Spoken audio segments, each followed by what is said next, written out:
കഴിഞ്ഞ ദിവസം നമ്മൾ വാർത്താ മാധ്യമങ്ങളിലൂടെയൊക്കെ അറിഞ്ഞ കാര്യമാണ്. ഇന്ന് നമ്മുടെയൊക്കെ മൊബൈൽ ഫോണിലേക്ക് അപ്രതീക്ഷിതമായൊരു അലേർട്ട് വരും. രാജ്യത്ത് ദുരന്തങ്ങൾ ഉണ്ടാവുന്ന സമയത്ത് പെട്ടെന്ന് ജനങ്ങളെ അറിയിക്കുക എന്ന ലക്ഷ്യത്തോടെ നടപ്പിലാക്കുന്ന ഒരു പദ്ധതിയുടെ ഭാഗമാണ്. അത്തരത്തിൽ എനിക്കിന്ന് വന്ന ഒരു അലേർട്ടാണ് ഞാൻ ഈ വീഡിയോയുടെ തുടക്കത്തിൽ കാണിച്ചത്. മലയാളത്തിലും ഇംഗ്ലീഷിലുമായിട്ടാണ് നമുക്കിത് ഇന്ന് ലഭിച്ചിരിക്കുന്നത്. പരീക്ഷണാടിസ്ഥാനത്തിലാണ് ഇതിപ്പോൾ ഇങ്ങനെ ഓരോ പൗരന്മാരുടെയും മൊബൈൽ ഫോണിലേക്ക് ഇത്തരത്തിലുള്ള അലേർട്ടുകൾ വരിക.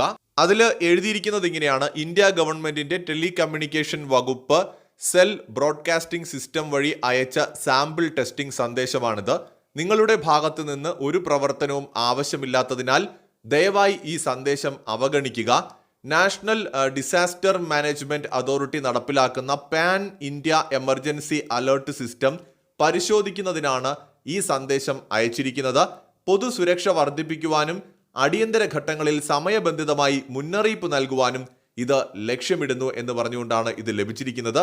തുടർന്നും ഇത്തരം അലേർട്ടുകൾ ലഭ്യമാകാൻ നിങ്ങൾക്ക് താല്പര്യമുണ്ടോ എന്ന് ചോദിക്കുന്നുമുണ്ട്. ഞാനതിന് എസ് എന്ന് കൊടുത്തിട്ടുണ്ട്. അപ്പോൾ തുടർന്നും ഇത്തരത്തിലുള്ള എമർജൻസി അലേർട്ടുകൾ നമുക്ക് ലഭിക്കും. സോ വളരെ നല്ലൊരു പദ്ധതിയായിട്ടാണ് എനിക്ക് തോന്നുന്നത്. കാരണം സത്യം പറഞ്ഞാൽ ഞാൻ ഒട്ടും പ്രതീക്ഷിക്കാത്തൊരു സമയത്താണ് എനിക്ക് ആദ്യത്തെ ഒരു എമർജൻസി സന്ദേശം വരുന്നത്.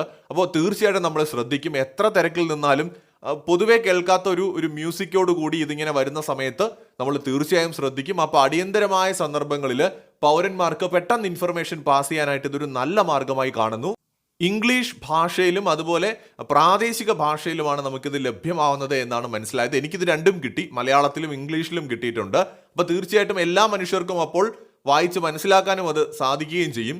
അപ്പോൾ തീർച്ചയായിട്ടും ഇതിൻ്റെ പിന്നിൽ പ്രവർത്തിച്ച ഗവൺമെന്റിന് എല്ലാ തരത്തിലുമുള്ള നന്ദി പറയുകയാണ്. കാരണം അടിയന്തര സാഹചര്യങ്ങളിൽ തീർച്ചയായും കേരളത്തിൽ 2018 മറ്റുമൊക്കെ ഉണ്ടായ സമയങ്ങളിൽ പ്രളയങ്ങളും മറ്റുമൊക്കെ നടന്ന സമയത്ത് ഇത്തരം സംവിധാനങ്ങൾ ഉണ്ടായിരുന്നെങ്കിൽ കുറെ കൂടി നമുക്കിത് പ്രയോജനപ്പെടുമായിരുന്നു. ഇനിയുള്ള നാളുകളിൽ ഇങ്ങനെയുള്ള സംവിധാനങ്ങൾ തീർച്ചയായിട്ടും നമുക്ക് കൂടുതൽ സുരക്ഷ വാഗ്ദാനം ചെയ്യുമെന്ന് ഉറപ്പാണ്.